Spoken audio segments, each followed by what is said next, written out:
ನಮಸ್ಕಾರ ರೀ. ನಮಸ್ಕಾರ ಎಲ್ಲ ನಮ್ಮ ದ್ರಾಕ್ಷಿ ಬೆಳೆಗಾರರಿಗೆ. ಈಗ ಇವತ್ತಿನ ದಿವಸ ನಾವು ಯಾವ ವಿಷಯದ ಬಗ್ಗೆ ಮಾತಾಡೋದೇವ್ರಪ್ಪ ಅಂತಂದ್ರ ಕಡ್ಡಿ ಮೆಚುರಿಟಿ ಬಗ್ಗೆ ನಾವು ಮಾತಾಡೋದೈತಿ. ಅದಕ್ಕಿಂತ ಮೊದ್ಲಿನ ವಿಡಿಯೋದಾಗ ನಾವೇನ್ ಮಾಡಿದ್ವಿ, ಕಡ್ಡಿ ಗರ್ಭಧಾರಣೆ ಹೆಂಗ್ ಮಾಡ್ಕೋಬೇಕು ಹೆಂಗಿಲ್ಲ ಅನ್ನೋದ್ರ ಬಗ್ಗೆ ನಾವು ಡೀಟೇಲ್ಸ್ ಹೇಳಿದ್ವಿ. ನಾವ್ ಹೆಂಗ್ ಮಾಡ್ಕೋತೀವಿ ಅಂತನೂ ನಾವು ನಿಮ್ಗೆ ಕ್ಲಿಯರ್ ಆಗಿ ಶೆಡ್ಯೂಲ್ ಕೊಟ್ಟಿದ್ವಿ. ಈ ವಿಡಿಯೋದಾಗ ಏನೈತಿ, ಕಡ್ಡಿ ಮೆಚುರಿಟಿ ಯಾರೊಬ್ರು ಆಗ್ಯಾವು ಯಾರೊಬ್ರು ಆಗತ್ತಿಲ್ಲ ಅಂತ ಕಡ್ಡಿ ರಿಂಗ್ ಬೀಳೋದು ಸ್ವಲ್ಪ ಹೆಚ್ಚು ಕಾಣತೈತಿ. ಯಾಕಂದ್ರ ಮಳಿ ಆಗುದು ಅಂತ ಕಾರಣದಿಂದ ಮಳಿ ಸಂಪೂರ್ಣವಾಗಿ ಆಗಾತು ಇಲ್ಲ ಬಿಡಾತು ಇಲ್ಲ, ಅರ್ಧಂಬರ್ಧ ಆಗೋದ್ರಿಂದ ಏನೈತಿ, ಸ್ವಲ್ಪ ಬುರಿ ಡೌನಿ ಈ ಒಂದು ಹೆಚ್ಚಿನ ಪ್ರಭಾವ ಇರೋದ್ರಿಂದ ಕಡ್ಡಿ ರಿಂಗ್ ಹೊಡೆಯತಾವ್. ರಿಂಗ್ ಹೊಡೆದ ಏನಪ್ಪಾ ಅಂತಂದ್ರ ಕಡ್ಡಿ ಪೂರಾ ಕೆಂಪ್ ಆಗಂಗೂ ಇಲ್ಲ, ಅರ್ಧ ಅರ್ಧ ಆಗುದು, ಅರ್ಧ ಬಿಳಿ ಅರ್ಧ ಕೆಂಪಾಗಿ ಕಡ್ಡಿ ಅಷ್ಟಕ್ಕ ನಿಂತ್ ಬಿಡ್ಲಾದೈತಿ, ಮೆಚುರಿಟಿ ಹೊಂದಾತಿಲ್ಲ. ಇನ್ನ ಅದು ಯಾವ ರೀಸನ್ ಆಕೈತಪ್ಪ ಅಂತ ನಾವು ನೋಡೋದಾದ್ರ, ಒಂದು ಮೇನ್ ರೀಸನ್ ಇರೋದ ಬುರಿ ಬರೋದ್ರಿಂದ ಏನಾಗ್ತೈತಿ, ಕಡ್ಡಿ ಒಳಗ ಬ್ಯಾಕ್ಟೀರಿಯಲ್ ಇನ್ಫೆಕ್ಷನ್ ಇಂದ ಅದು ಪೂರಾ ಕೆಂಪಾಗಿ ಮೆಚುರಿಟಿ ಹೊಂದಂಗಿಲ್ಲ. ಇನ್ನು ಎರಡನೇ ರೀಸನ್ ಏನಪ್ಪಾ ಅಂತಂದ್ರ, ಎಲಿ ನಮ್ಮ ಎಲಿ ಹೆಲ್ದಿ ಇರ್ಲಿಕ್ಕಂದ್ರ ಡೌನಿ ಬಿತ್ತು ಮಾಡ್ತು ಅಂತಂದ್ರ ಕ್ಲೋರೋಫಿಲ್ ಹಾಳಾಗೋದ್ರಿಂದ ಕಡ್ಡಿ ಮೆಚುರಿಟಿ ಆಗಾಕ ಅದಕ್ಕೆ ಬೇಕಾದಂತ ನ್ಯೂಟ್ರಿಯನ್ಸ್ ಅನ್ನ ಅದು ರೆಡಿ ಮಾಡ್ಕೊಳಂಗಿಲ್ಲ. ಆ ಒಂದು ರೀಸನ್ಗಾಗಿ ನಮ್ದು ಕಡ್ಡಿ ಸೆಲ್ಫ್ ಸ್ಟ್ರಕ್ಚರ್ ಇರೋದ್ರಿಂದ ಅದು ಕರೆಕ್ಟ್ ಆಗಿ ಮೆಚುರಿಟಿ ಹೊಂದಂಗಿಲ್ಲ. ಇದಕ್ಕೆ ನಾವು ಯಾವ್ಯಾವ ಔಷಧಿ ತಗೋಬೇಕು ಮತ್ತು ಯಾವ ರೀತಿ ನಾವು ಅದನ್ನ ಮ್ಯಾನೇಜ್ ಮಾಡ್ಕೋಬೇಕಪ್ಪ ಅಂತಂದ್ರ, ಈಗ ಒಂದನೇದಾಗಿ ನಾವು ಬಳಸೋ ಔಷಧಿ ಏನೈತಪ್ಪ ಅಂತಂದ್ರೆ ಕಾಂಟಾ ಪ್ಲಸ್ ಬಳಸ್ತೀವಿ ಮತ್ತು ಬಾವಿಸ್ಟನ್ನ. ಇವೆರಡುದ್ರ ಡೋಸ್ ನೋಡೋದಾಯ್ತು ಅಂತಂದ್ರ 100 ಲೀಟರ್ ನೀರಿಗೆ 100 ಗ್ರಾಮ್ ಬಾವಿಸ್ಟನ್ನ ಮತ್ತು 100 ಲೀಟರ್ ನೀರಿಗೆ 100 ml ಏನೈತಿ ಕಾಂಟಾ ಪ್ಲಸ್ ನಾವು ಬಳಸ್ತೀವಿ. ಇದನ್ನ ಸ್ಪ್ರೇ ಮಾಡ್ಕೊಂಡು ನಾವೊಂದು ಕಂಟ್ರೋಲ್ ತಗೋಬಹುದು. ಇನ್ನೊಂದು ಕೆಲವೊಂದಿಷ್ಟು ಜನ ಏನ್ ಮಾಡ್ತಾರೆ, ಕಾಂಟಾ ಪ್ಲಸ್ ಏನ್ ಮಾಡ್ತಾರೆ, ಡ್ರಿಪ್ ಮುಖಾಂತರ ಕೊಡೋದ್ರ ಮುಖಾಂತರ ಅದನ್ನ ಎಕರೆ ನಾವು ಲೀಟರ್ ಡೋಸ್ಲೆ ಕೊಟ್ಟ ಈ ರೀತಿನೂ ನಾವು ಅದನ್ನ ರಿಂಗ್ ಬೀಳೋದು ಏನ್ ಬುರಿ ಒಂದು ಬ್ಯಾಕ್ಟೀರಿಯಲ್ ಇನ್ಫೆಕ್ಷನ್ ಐತ್ಲೆ ಅದನ್ನ ನಾವು ಹೋಗಿಸ್ತೀವಿ. ಈ ರೀತಿ ಎರಡು ರೀತಿಯಾಗಿ ಇದ್ರ ಔಷಧಿ ಅಂತ ನೋಡಿದ್ವಿ. ಇನ್ನು ಎರಡನೇದಾಗಿ ನಾವು ಬಳಸೋದು ಏನೈತಪ್ಪ ಅಂತಂದ್ರೆ ಪಾಲಿಕ್ಯೂರ್ ಮತ್ತು ಸ್ಕೋರ್. ಇದು ಎರಡನೇ ಡೋಸ್ ಐತಿ. ಇದು ನಾವು ಡೋಸ್ ಯಾವ ರೀತಿ ಬಳಸ್ತೀವಪ್ಪ ಅಂತಂದ್ರೆ, ಪಾಲಿಕ್ಯೂರ್ 1 ml ಮತ್ತು ಸ್ಕೋರ್ ಏನೈತಿ ನಾವು 100ಕ್ಕೆ 30 ಬಳಸ್ತೀವಿ, ಪಾಲಿಕ್ಯೂರ್ 100ಕ್ಕೆ 100 ml ಬಳಸ್ಕೊಂತೀವಿ. ಈ ಒಂದು ಡೋಸ್ ಸ್ಪ್ರೇ ಕೊಡೋದ್ರ ಮುಖಾಂತರ ನಾವೇನೈತಿ ಕಂಟ್ರೋಲ್ ಮಾಡ್ಬೋದು. ಇನ್ನ ಇದಕ್ಕೆ ಮೂರನೇ ಔಷಧಪ್ಪ ಏನಂತಂದ್ರೆ ವ್ಯಾಲಿಡಮೈಸಿನ್ ಅಂತ ಹೇಳಿ ಬರ್ತೈತಿ. ಅದನ್ನ ನಾವು 100 ಲೀಟರ್ ನೀರಿಗೆ 100 ml ಸ್ಪ್ರೇನು ತಗೋಬಹುದು, ಎಕರೆ ಡೋಸ್ನಾಗ ನಾವು ಡ್ರಿಪ್ ಮುಖಾಂತರ ಕೊಡ್ಬೋದು. ಇಷ್ಟು ನಾವು ಒಂದು ಇನ್ನೊಂದು ಏನೈತಪ್ಪ ಕಾಸುಬಿ ಅಂತ ಹೇಳಿ ಬರ್ತೈತಿ. ಅದು 100 ಲೀಟರ್ ನೀರಿಗೆ 100 ml ಐತಿ. ಅದನ್ನು ಸ್ಪ್ರೇ ಮಾಡೋದ್ರ ಮುಖಾಂತರ ನಾವು ಕಂಟ್ರೋಲ್ ಮಾಡ್ಬೋದು. ಈಗ ಸದ್ಯಕ್ಕೆ ನಾವು ಗರ್ಭಧಾರಣೆ ಬಗ್ಗೆ ಹೇಳಿದ್ವಿ. ಈಗ ಅದನ್ನ ಸ್ವಲ್ಪ ನಾವು ಒಂದ್ಸಲ ನೋಡ್ಕೊಂಡ್ಬಿಡೋಣ ಯಾವ ರೀತಿ ಆಗೈತೆ ಅಂತೇಳಿ. ಇನ್ನ ರಿಂಗ್ ಬೀಳೋದೇನೈತ್ಲೆ ಅದನ್ನು ನಾನು ನಿಮಗೆ 1-2 ಕಡ್ಡಿ ಬಿದ್ದಾವು ತೋರಿಸ್ತೇನೆ, ನೋಡೋಣ.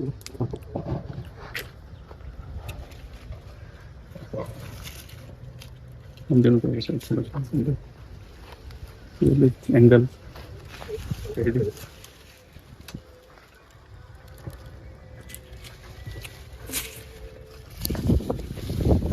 ಕಡ್ಡಿ ದಟ್ಟ ಆಗೋದ್ರಿಂದ ಆತಿರ್ಬೇಕಲ್ಲ ಹೆಂಗ, ಕಡ್ಡಿ ದಟ್ಟ ಆಗೋದ್ರಿಂದ ಏನೈತಿ, ಸಣ್ಣ ಒಂದು ಉಳಿತಾವಲ್ಲ ಒಳಗ, ಅವ ಯಾವ ಕಡ್ಡಿ ಸಣ್ಣ ಇರ್ತಾವ, ಯಾವ ಸ್ವಲ್ಪ ಬುರಿಗೆ ಬರ್ತಾವಲ್ಲ, ಎಲ್ಲಿ ಒಳಗ ಗಾಯ ಆಡಲ್ದಕ್ಕೂ ನೀರ್ ನಿಂತ ಬುರಿ ಬ್ಯಾಕ್ಟೀರಿಯಲ್ ಇನ್ಫೆಕ್ಷನ್ ಹಾಕೈತ್ಲೆ ಅವಕ್ ಸ್ವಲ್ಪ ಆಗೋ ಚಾನ್ಸಸ್ ಹೆಚ್ಚಿರುತ್ತೆ. ಇಲ್ಲಿ ನೋಡ್ಬೋದು ನೀವು ಯಾವ ರೀತಿ ಅಂತ ಹೇಳಿ. ಎಲ್ಲಿ ತೆಗಿತೀನಿ, ಇಲ್ಲಿ ಹಿಡಿದು ಇಲ್ಲಿ ತನಕ ಕೆಂಪ್ ಐತಿ. ಇಲ್ಲಿ ನೋಡ್ಬೋದು ನೀವು ಕಡ್ಡಿ ಹಿಂದಿನ ಬಾಜುನ ಬಿಳಿದ ಹಂಗ ಉಳ್ದೈತಿ, ಮತ್ ಇಲ್ಲಿ ಹಿಂದ ಕೆಂಪ್ ಆಗೈತಿ. ಇದಕ್ ನಾವ್ ಏನೈತಿ ರಿಂಗ್ ಬೀಳೋದತ್ತ ಹೇಳ್ತೀವಿ. ಈ ರಿಂಗ್ ಬಿತ್ತಂದ್ರ ಕಡ್ಡಿ ಮೆಚುರಿಟಿ ಸರಿಯಾಗಿ ಆಗಂಗಿಲ್ಲ, ನಾಳೆ ನಮಗ ಹೂ ಚೆನ್ನಾಗಿ ಬಿಡುದು ಇಲ್ಲ. ಈಗ ಅದೇನೈತಿ ಈಗ ಇಟ್ಕೊಂಡಿರ್ತೀವಿ, ಅದೇನೋ ಕವರ್ ಆಗ್ಲಿಲ್ಲಪ್ಪ ಅಂತಂದ್ರ ಅಂತ ಕಡ್ಡಿ ನಾವು ಚಾಟ್ನಿ ಟೈಮ್ನಾಗ, ಅಕ್ಟೋಬರ್ ಕಟಿಂಗ್ ಟೈಮ್ನಾಗ ತೆಗೆದು ಹೋಗಿದ ಬಾಳ್ ಬೆಟ್ರ್. ಇನ್ನ ನೆಕ್ಸ್ಟ್ ನೋಡೋದಾಯ್ತಪ್ಪ ಅಂತಂದ್ರ ಕಡ್ಡಿ ಕೆಂಪ್ ಆಗ್ಲಾಕ ಇನ್ನೂ ಸ್ವಲ್ಪ ಅಷ್ಟ ನಾವು ಯಾವ ರೀತಿ ಮಾಡ್ಕೋತೀವಿ ಅಂತ ಹೇಳಿದ್ರೆ, ನೆಕ್ಸ್ಟ್ ಇವೆಲ್ಲ ಸ್ಪ್ರೇ ಆದ ತಕ್ಷಣ ನಾವ್ ಏನ್ ಮಾಡ್ತೀವಿ, ಇನ್ನ ಬೋರ್ಡೋ ಸ್ಟೇಜಿಗೆ ಬಂದಿರ್ತೈತಿ ಪಡ ಕಡ್ಡಿ. ಅವಾಗ ನಾವು ಒಂದು 50% ಕ್ಯಾಂಪ್ ಆಗ್ತೈತ್ಲೆ, ಬಿಳಿ ಆದ್ಮೇಲೆ ನಮ್ಮಲ್ಲಿ ಎಲ್ಲಾರು ಏನ್ ಮಾಡ್ತಾರ, ವ್ಯವಸ್ಥೆ ಬಿಟ್ಟು ಬಿಡ್ತಾರ. ಅಕ್ಟೋಬರ್ ಚಾಟ್ನಿ ಮಾಡ್ದಾಗಿಂದ ವ್ಯವಸ್ಥೆ ಈಗಷ್ಟು ಮಾಡಂಗಿಲ್ಲ, ಯಾಕಂದ್ರ ಈಗ ಸ್ವಲ್ಪ ಗ್ಲಾಸ್ ಮಾಡ್ತಾರ ನಮ್ ಕಡೆ ಮಂದಿ, ಏನು ಆಗಂಗಿಲ್ಲ ತಗೋ, ರೋಗ ಬೀಳಂಗಿಲ್ಲ ತಗೋ ಅಂತೇಳಿ. ಅದರಿಂದನೇ ಇವೆಲ್ಲ ಪ್ರಾಬ್ಲಮ್ ಬರ್ತಾವ. ಇನ್ನ ನೆಕ್ಸ್ಟ್ ನಾವು ಬೋರ್ಡೋ ಸ್ಪ್ರೇಗ್ ಬರ್ತೀವಿ. ಯಾವಾಗ ಕಡ್ಡಿ ಒಂದು 50% ನಮ್ದು ಕ್ಯಾಂಪ್ ಆದಾಗ ಫಸ್ಟ್ನೇ ಬೋರ್ಡೋ ಸ್ಪ್ರೇಗ್ ಬರ್ತೀವಿ. ಬೋರ್ಡೋ ಏನೈತಿ 100 ಲೀಟರ್ ನೀರಿಗೆ 100 ಗ್ರಾಮ್ ತುತ್ತೆ ತಗೋತೀವಿ ನಾವು. ತುತ್ತೆ ಅಂದ್ರೆ ಕ್ವಾಲಿಟಿ ತುತ್ತೆ, ನಾವು ಚಲೋ ತುತ್ತೆ ತಗೊಳೋದ್ರಿಂದ ರಿಸಲ್ಟ್ ಚಲೋ ಸಿಗುತ್ತೆ. ಇನ್ನ 100 ಲೀಟರ್ ನೀರಿಗೆ ಸುಣ್ಣ ಏನಿಲ್ಲ 40ರಿಂದ 50 ಗ್ರಾಮ್. ಅದು ಯಾವ ಒಂದು ಅದರ ಮೇಲೆ ಹಾಕೋಬೇಕಪ್ಪ ಅಂತಂದ್ರೆ ನಮ್ ನೀರಿನ pH ಲೆವೆಲ್ ನೋಡ್ಕೊಂಡ ಚೆಕ್ ಮಾಡ್ಕೊಂಡ ನಾವು ಸುಣ್ಣ ಬಳಸ್ಬೇಕಾಗ್ತದೆ. ಯಾಕಂದ್ರೆ ಕೆಲವೊಂದಷ್ಟು ಅಡವಿನ ಆಯ್ತು, ಕೆಲವೊಂದಿಷ್ಟು ನೀರಿನೊಳಗ ಆಯ್ತು ಸುಣ್ಣದ ಅಂಶ, ಉಪ್ಪಿನ ಅಂಶ ಹಸಿರೋದ್ರಿಂದ ಅದನ್ನ ನಾವು ಒಂದು pH ತಕೊಂಡ ಬಳಸ್ಬೇಕಾಗ್ತದೆ. ಇನ್ನ 1ನೇ ಡೋಸ್ನಾಗ ನಾವು ಸುಣ್ಣ ಹೇಳಿದೆ ನಿಮ್ಗೆ 100 ಲೀಟರ್ ನೀರಿಗೆ 40ರಿಂದ 50 ಗ್ರಾಮ, ತುತ್ತೆ ಹೇಳಿದೆ 100 ಲೀಟರ್ ನೀರಿಗೆ 100 ಗ್ರಾಮ. ಇನ್ನು ಅದ್ರ ಜೊತೆ ಸಲ್ಫರ್ WD ಸಲ್ಫರ್ ಬರ್ತೈತಿ. ಅದು ಒಂದ್ ಏನೈತಿ 100 ಲೀಟರ್ ನೀರಿಗೆ 100 ಗ್ರಾಮ್ ಹಾಕೋಬಹುದು. ಕೆಲವೊಬ್ರು ಏನೈತಿ 200 ಗ್ರಾಮ್ ಹಾಕೋಬಹುದು. ಇನ್ನು ಅದ್ರ ಜೊತೆ SOP ಮಿನಿಮಮ್ ನಾವು ಏನ್ ಬಳಸ್ತೀವಿ ಒಂದೇ ಸ್ಪ್ರೇದಾಗ 100 ಲೀಟರ್ ನೀರಿಗೆ 200 ಗ್ರಾಮ್ ನಾವು ಬಳಸ್ತೀವಿ. ಇಷ್ಟು ಹಾಕೊಂಡು ನಾವು ಒಂದೇ ಸ್ಪ್ರೇನ ಬೋರ್ಡೋ ಸ್ಪ್ರೇ ತಗೊಳ್ಳೋದ್ರಿಂದ ಕಡ್ಡಿ ಇನ್ನೂ ಸ್ವಲ್ಪ ಮೆಚುರಿಟಿ ಆಗಕ್ಕೆ ಹೆಲ್ಪ್ ಆಗ್ತೈತಿ. ಇನ್ನ ನಾವು 2ನೇ ಸ್ಪ್ರೇ ನೋಡೋದಾದ್ರ ಬೋರ್ಡೋ 2ನೇ ಸ್ಪ್ರೇ ತಗೋಬೇಕಾದ್ರೆ ಏನ್ ಮಿನಿಮಮ್ ಈಗ ಕಡ್ಡಿ ನೋಡ್ಬೋದು ಒಂದು 50-60-70% ಒಂದು ಲೆವೆಲಿಗೆ ಕಡ್ಡಿ ಕೆಂಪ್ ಆಯ್ತು ಅಂತಂದ್ರೆ ಅದ್ರೊಳಗೆ ನಾವ್ ಏನ್ ಮಾಡ್ತೀವಿ 2ನೇ ಸ್ಪ್ರೇ ಬೋರ್ಡೋ ತಗೊಳಕ ಇದು ಟ್ರೈ ಮಾಡ್ತೀವಿ. ಅವಾಗ ಏನೈತಿ ಒಂದು ಮೇನ್ ಇಂಪಾರ್ಟೆಂಟ್ ನಾವು ಗಮನಿಸಬೇಕಾಗಿದ್ದು ಏನೈತಪ್ಪ ಅಂತಂದ್ರೆ ಕಡ್ಡಿ ಕುಡಿ ಹೊಂಟಾವು ನಿಂತಾವು ಅನ್ನೋದು ನಾವು ಯೋಚನೆ ಮಾಡ್ಬೇಕಾಗ್ತೈತಿ. ಹಂಗ ಕಡ್ಡಿ ಕುಡಿ ಹೊಂಟಂತಂದ್ರ ಮೆಚುರಿಟಿ ಜಲ್ದಿ ಆಗಂಗಿಲ್ಲ. ಅದನ್ನ ಸ್ಟಾಪ್ ಮಾಡ್ಕೊಳ್ಳೋ ಸಂಬಂಧ ನಾವು 2ನೇ ಬೋರ್ಡ್ ಒಳಗೆ ಏನ್ ಹಾಕೋತೀವಪ್ಪ ಅಂತಂದ್ರೆ ಟಿಲಿಟ್ ಬಳಸ್ತೀವಿ. ಟಿಲಿಟ್ ಏನ್ ಮಾಡ್ತೈತಪ್ಪ ಅಂತಂದ್ರ ನಮ್ಮ ಕಡ್ಡಿ ಏನು ಇದು ಕೆನೋಪಿ ಓಡ್ತಿರ್ತದ್ರೆ ಅದನ್ನ ಒಮ್ಮಿಂದೊಮ್ಮೆ ಒಂದು 2 ದಿನದಾಗ ನಮ್ಗೆ ಫುಲ್ ರಿಸಲ್ಟ್ ಆಗಿ ಕಡ್ಡಿ ಪೂರಾ ಅದನ್ನ ಕುಡಿ ಸ್ಟಾಪ್ ಮಾಡೋ ಒಂದು ರಿಸಲ್ಟ್ ನಮ್ಗೆ ತೋರಿಸ್ತೈತಿ. ಹಿಂಗಾಗಿ ನಾವು ಟಿಲ್ಟ್ ಬಳಸ್ಕೋತೀವಿ. ಅದ 2ನೇ ಬೋರ್ಡ್ ಡೋಸ್ ನಾವು ನೋಡ್ಬೇಕಪ್ಪ ಅಂತಂದ್ರ ಈಗ ನಿಮಗೆ ಹೇಳಿದೆ ನಾವು ಒಂದೇ ಬೋರ್ಡ್ ಹೇಳಿದೆ 100 ಗ್ರಾಮ್ ತರ ಅಂತ ಹೇಳಿ. ಈಗ 2ನೇ ಬೋರ್ಡ್ ಡೋಸ್ ಒಳಗೆ ಏನ್ ಮಾಡ್ತೀವಪ್ಪ ಅಂತಂದ್ರ 200 ಗ್ರಾಮ್ ನಾವು 100 ಲೀಟರ್ ನೀರಿಗೆ ತುತ್ತೆ ಬಳಸ್ತೀವಿ. ಇನ್ನ 100 ಗ್ರಾಮ್ ತರ ಸುಣ್ಣ ಬಳಸ್ತೀವಿ. ಅದು ಮಿನಿಮಮ್ ಅರ್ಧ ಅಂತ ಆಯ್ತು. ಹೌದಾ? ಇನ್ನ 2ನೇದ್ ನೋಡ್ಬೇಕಪ್ಪ ಅಂತಂದ್ರ ತುತ್ತೆ ಆಯ್ತು, ಸುಣ್ಣ ಆಯ್ತು. ಇನ್ನ SOP 300 ಗ್ರಾಮ್ ತರ ನಾವು SOP ಬಳಸ್ತೀವಿ 100 ಲೀಟರ್ ನೀರಿಗೆ. ಇನ್ನ ಸಲ್ಫರ್ ಏನೈತಿ 200 ಗ್ರಾಮ್ ತರ ಬಳಸ್ತೀವಿ. ಅದ್ರ ಜೊತೆ ಕುಡಿ ನಾವು ಹೇಳಿದೆ ಈಗ ಜಸ್ಟ್ ಫಾಸ್ಟ್ ಆಯ್ತು ಸ್ಲೋ ಆಯ್ತು ಕುಡಿ ಸ್ಟಾಪ್ ಮಾಡ್ಕೋಬೇಕಾಗಿತ್ತು ಅಂತಂದ್ರೆ ನಮ್ಗ ನಿಮ್ ಪಡೆದ ಕುಡಿ ಯಾವ ರೀತಿ ಐತಿ ಅದ್ರ ಮೇಲೆ ಡಿಪೆಂಡ್ ಆಗ್ತೈತಿ. 100 ಲೀಟರ್ ನೀರಿಗೆ ಒಂದು 5ರಿಂದ 8 ml ತರ ನಾವು ಟಿಲಿಟ್ ಬಳಸ್ಕೋತೀವಿ. ಆ ಟಿಲಿಟ್ ಬಳಸ್ಕೊಳ್ಳೋದ್ರಿಂದ ಏನಾಗ್ತೈತಿ ಕೆನೋಪಿನೂ ಸ್ಟಾಪ್ ಆಗ್ತೈತಿ ಮತ್ತೆ ಕಡ್ಡಿ ಮೆಚುರಿಟಿಗೂ ಹೆಲ್ಪ್ ಆಗ್ತೈತಿ. ಈ ಒಂದು 2 ಬೋರ್ಡ್ ಸ್ಪ್ರೇ ಆಯ್ತು. ಇನ್ನು 3ನೇದಕ್ಕೆ ಅಷ್ಟಕ್ಕೂ ನಿಮ್ ಕಡ್ಡಿ ಮೆಚುರಿಟಿ ಆಗೈತೋ ಇಲ್ಲೋ ಅಂತೇಳಿ ನೀವು ಒಂದ್ಸರಿ ಚಲೋ ತಂಗ್ ಚೆಕ್ ಮಾಡಿದ್ರಿ ರಿಂಗ್ ಬೀಳಾತಿಲ್ಲ ಅಂತಂದ್ರೆ ಅಷ್ಟ್ರ ಮೇಲೆ 2ನೇ ಬೋರ್ಡ್ ಮೇಲೆ ನೀವು ಬಿಡ್ಬೋದು. ಇಲ್ಲ ನಮ್ಮ ಇನ್ನ ಸ್ಟಾಪ್ ಆಗಿಲ್ಲ, ನಮ್ ಕುಡಿ ಸ್ಟಾಪ್ ಆಗಿಲ್ಲ ಅಂತಂದ್ರೆ ಒಂದು ಟಿಲಿಟ್ ಆತು ಲಿವೋಷನ್ ಆತು ತಗೋಬಹುದು. ಇಲ್ಲ ಮೆಚುರಿಟಿ ಹೊಂದಾದೈತಿ ಆದ್ರೆ ನಮ್ಮಲ್ಲಿ ಕೆನೋಪಿ ನಿಂದ್ರಾತಿಲ್ಲ ಅಂತಂದ್ರೆ ಅದ್ರ ಜೊತೆ ಇನ್ನೊಂದ್ಸರಿ ಟಿಲಿಟ್ ಬೋರ್ಡ್ ತಗೋಬಹುದು. ಟಿಲಿಟ್ ಅನ್ನೋದು ಏನೈತಿ ಈಗ ಬೋರ್ಡ್ ಒಳಗೂ ಕೂಡ್ತೈತಿ. ನೀವು ಕೂಡಂಗಿಲ್ಲ ಅನ್ನೋ ಒಂದು ಡೌಟ್ ದಿಂದ ಸಪರೇಟ್ ಹೊಡಿತೀನಿ ಅನ್ನೋ ಒಂದು ಅವಶ್ಯಕತೆ ಏನಿಲ್ಲ. ಟಿಲಿಟ್ ಕೂಡ್ತೈತಿ ಬೋರ್ಡ್ ಒಳಗ. ಇಂತ 3ನೇ ಸ್ಪ್ರೇ ನೀವು ಅದು ನಿಮ್ ಕಡ್ಡಿ ಮೆಚುರಿಟಿ ಆಯ್ತು, ಕಡ್ಡಿ ಕುಡಿ ಸ್ಟಾಪ್ ನೋಡೋದಾಯ್ತು, ಇವೆಲ್ಲ ಇದ್ರ ಮೇಲೆ ತಗೊಳೋದಿತ್ತಂದ್ರ 3ನೇ ಡೋಸ್ ತಗೊಳ್ರಿ. ಅದು ಡೋಸ್ ಏನಪ್ಪಾ ಅಂತಂದ್ರ 100 ಲೀಟರ್ ನೀರಿಗೆ 250 ಗ್ರಾಮ್ ನಾವು ತುತ್ತೆ ಬಳಸ್ತೀವಿ. ಮತ್ತ 140 ಗ್ರಾಮ್ ಇಲ್ಲ 150 ಗ್ರಾಮ್ ದರ ಏನ್ ಮಾಡ್ತೀವಿ ಸುಣ್ಣ ಬಳಸ್ತೀವಿ.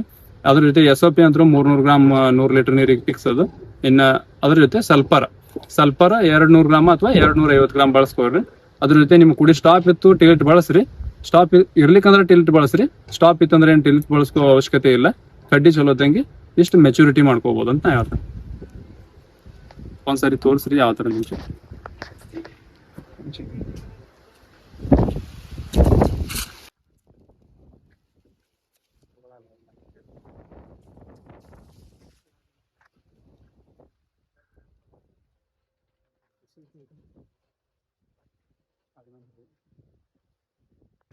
ಈಗ ನೀವು ನೋಡ್ಬೋದು ನಾವು ಕಡ್ಡಿ ಗರ್ಭಧಾರಣೆ ಅಂತೂ ಹೇಳಿದ್ವಿ. ಈಗ ಯಾವ ತರ ಆಗೈತೆ ಅಂತಂದ್ರ ಈಗ ನೋಡ್ಬೋದು ಸದ್ಯಕ್ಕೆ ಈಗ ನಮ್ಮ ಪ್ಲಾಟ್ನಾಗ ಈಗಿಂದನ ಹೂ ಕಾಣತಾವ. ಇನ್ನ ಈ ಹೂ ಕಾಣೋದ್ರಿಂದ ಏನೈತಿ ಕೆಲವೊಂದು ರೈತರಿಗೆ ಅನುಮಾನ ಇರ್ತೈತಿ ನಮ್ ಪಡ ಮುಂದ್ ಹೂ ಬಿಡ್ತೈತೋ ಇಲ್ಲೋ ಅಂತ ಹೇಳಿ. ಅದ್ರಿಂದ ಏನಿಲ್ಲ ನಮ್ದು ಹೂ ಅದು ಬಿಡಾತೈತಿ ಅಂದ್ರ ನಮ್ ಕಡ್ಡಿ ಗರ್ಭಧಾರಣೆ ಚಲೋ ಆಗೈತನ ಅಂತ ಅರ್ಥ. ಈಗ ನೋಡ್ಬೋದು ಈಗ ಸಾಕಷ್ಟು ನಾವು ಗೊನೆಗಳು ನಮ್ ಪಡದಾಗ ಬಂದಿದ್ನು ತೆಗ್ದಿವಿ. ಇವು ಯಾಕೆ ಈಗ ಸದ್ಯದಾಗ ತೆಗಿಬೇಕಪ್ಪ ಅಂತಂದ್ರ ಈಗ ಇವು ಸೂಕ್ಷ್ಮ ಇರೋದ್ರಿಂದ ನಮ್ ಪಡಕ್ಕೆ ಹೆಚ್ಚಿನ ರೋಗ ತರೋ ಚಾನ್ಸಸ್ ಇರ್ತದೆ. ಕಡ್ಡಿ ಮೆಚುರಿಟಿ ಆಗಂಗಿಲ್ಲ, ಹಿಂಗ್ ರಿಂಗ್ ಬೀಳೋದಾಯ್ತು, ಬುರಿ ಆಯ್ತು, ಡೌನಿ ಆಯ್ತು, ಥ್ರಿಪ್ಸ್ ಈ ಫ್ಲವರಿಂಗ್ ಸ್ಟೇಜ್ ಗೊತ್ತಂದ್ರೆ ಇಂಥ ಗೊನೆಗಳ ನಂತರ ಥ್ರಿಪ್ಸ್ ಅಟ್ಯಾಕ್ ಆಯ್ತು. ಇವು ಹೆಚ್ಚಿನ ಪ್ರಮಾಣದಲ್ಲಿ ಕಾಣಿಸ್ಕೊಳ್ತಾವ. ಅದ್ರ ಸಂಬಂಧ ಏನೈತಿ ಇವು ಬಂದ್ರೆ ಎಲ್ಲ ತೆಗೆದೋಗಿರಿ. ಆಮೇಲೆ ನಮ್ ಪಡ ಗರ್ಭಧಾರಣೆ ಆಗೈತಿ ಅನ್ನಕೊಂದು ಪ್ರೂಫ್ನ ಏನ್ ಸದ್ಯಕ್ಕೆ ಅಂತಂದ್ರೆ ನಮ್ ಪಡದಾಗ ಹೂ ಕಾಣಿಸ್ತಿರೋದು. ಅದರಿಂದ ಏನು ಡೌಟ ಬೇಡ. ನಮ್ದು ಏನ್ ಮುಂದ್ ಕಾಯಿ ಹೂ ಬಿಡ್ತೈತೋ ಇಲ್ಲ ಅನ್ನೋ ಕೆಲವೊಂದು ಸಂಶಯ ಇರ್ತಾವ. ಅದೇನು ಸಂಶಯ ಪಡುವಂತ ಅವಶ್ಯಕತೆನೇ ಇಲ್ಲ. ಹೂ ಕಡ್ಡಿ ಮೆಚುರಿಟಿ ಆಗಿತ್ತಂದ್ರೆ ಕಂಪಲ್ಸರಿ ಮುಂದೆ ಬಿಟ್ಟೇ ಬಿಡ್ಬೇಕು. ಇನ್ನ ನೆಕ್ಸ್ಟ್ ನಾವು ನೋಡೋದು ಕಡ್ಡಿ ಮೆಚುರಿಟಿ ಬಗ್ಗೆ ಮಾತಾಡತಿದ್ವಿ. ಅದಕ್ಕೆ ಡ್ರಿಪ್ನ್ಯಾಗ ಏನೇನ್ ನಾವು ತಗೋಬೇಕಪ್ಪ ಅಂತಂದ್ರ ಈಗ ಕಡ್ಡಿ ರಿಂಗ್ ಬಿಡೋದಕ್ಕೆ ನಾ ಹೇಳಿದೆ ಕಾಂಟಾ ಪ್ಲಸ್ ಆಯ್ತು. ಮತ್ತ ಇನ್ನು ಅದ್ರ ಜೊತೆ ಇನ್ನೊಂದ್ ಏನ್ ಮಾಡ್ಬೋದಪ್ಪ ಅಂತಂದ್ರ SOP ಮತ್ತೆ ಕಾಂಟಾ ಪ್ಲಸ್ ನು ಬಿಡ್ಬೋದು. SOP ಏನಪ್ಪಾ ಎಕರೆಕ್ ಅಂತಂದ್ರ ಎಕರೆಕ್ 5ರಿಂದ 8 ಕಿಲೋ SOP ಅದ್ರ ಜೊತೆ 1 ಲೀಟರ್ ಕಾಂಟಾ ಪ್ಲಸ್ ಇವ್ ಹಾಕೊಂಡು ನಾವು ಬಡ್ಡಿಗೆ ಬಿಟ್ಕೋಬಹುದು.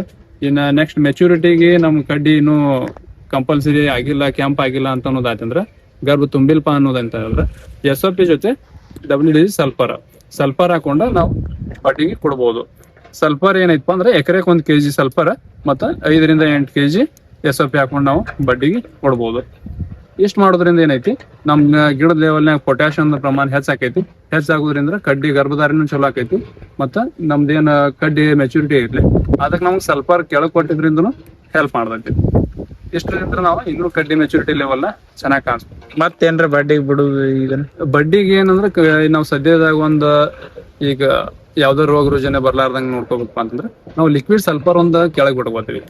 ಎಕರೆ ಲೀಟರ್ದಿಂದ 2 ಲೀಟರ್ವರೆಗೂ ಲಿಕ್ವಿಡ್ ಸಲ್ಫರ್ ನಾವು ಬಿಟ್ಕೋತೀವಿ. ಅದೊಂದು ಸಲ್ಫರ್ ಯಾವ ರೀತಿ ಕೆಲಸ ಮಾಡ್ತಿತ್ತಪ್ಪ ಅಂತಂದ್ರೆ ರೋಗವನ್ನು ಬರ್ಲಾರ್ದಂತ ಗಿಡಕ್ಕೊಂದು ಎನರ್ಜಿ ಕೊಡುವಂತ ಕೆಲಸ ಸಲ್ಫರ್ ಮಾಡ್ತೈತಿ.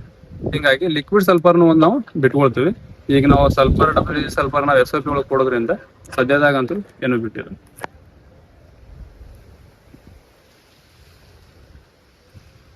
ಈಗ ನೋಡ್ಬೋದು ನೀವು ಪಡೋದು ಕೆನೋಪಿ ಎಷ್ಟು ಕೆನೋಪಿ ಈಗ ಬಂದೈತಿ. ನಾವು ಇದನ್ನ ಕಟ್ ಮಾಡೋರಿದ್ವಿ.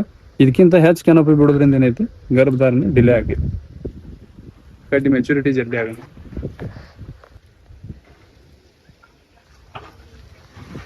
ಈಗ ನೋಡ್ಬೋದ ಸದ್ಯದಾಗ ಹೆಲ್ದಿ ಐತ್ ಪ್ಲಾಟ್.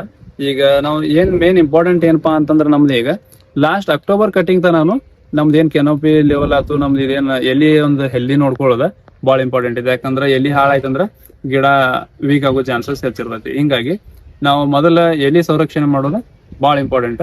ಇನ್ನ ಯಾವ ರೀತಿ ನಿಮ್ಗೆ ಗಿಡದ ಅವಶ್ಯಕತೆ ಅಂದ್ರೆ ಎಲಿ ಒಳಗೆ ತೋರಿಸೈತಿ ನಮ್ಗೆ ಡೆಫಿಷಿಯನ್ಸಿ ಏನೈತೆ ಅನ್ನೋದ ಅದನ್ನ ನೀವು ಚೆಕ್ ಮಾಡ್ಕೊಂತ ಯಾವ್ದು ನೆಗ್ಲೆಕ್ಟ್ ಮಾಡ್ಲಾರ್ದಾಗ ನ್ಯೂಟ್ರಿಯನ್ಸ್ ಕೊಡ್ಕೋತ ಹೋದ್ರಂದ್ರ ಎಕರೆ ಡೋಸ್ ಮೇಲೆ ನಿಮ್ಗೆ ಅವಶ್ಯಕತೆ ಇರೋದು ಅಷ್ಟೇ ಕೊಡ್ಕೋತ ಹೋದ್ರು ನಡಿತೈತಿ.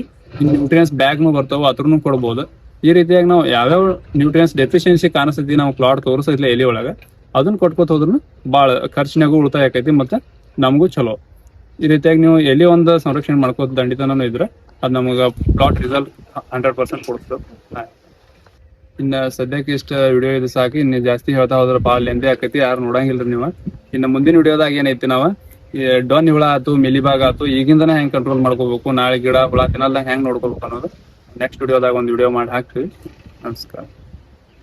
ಕಟ್ ಮಾಡ.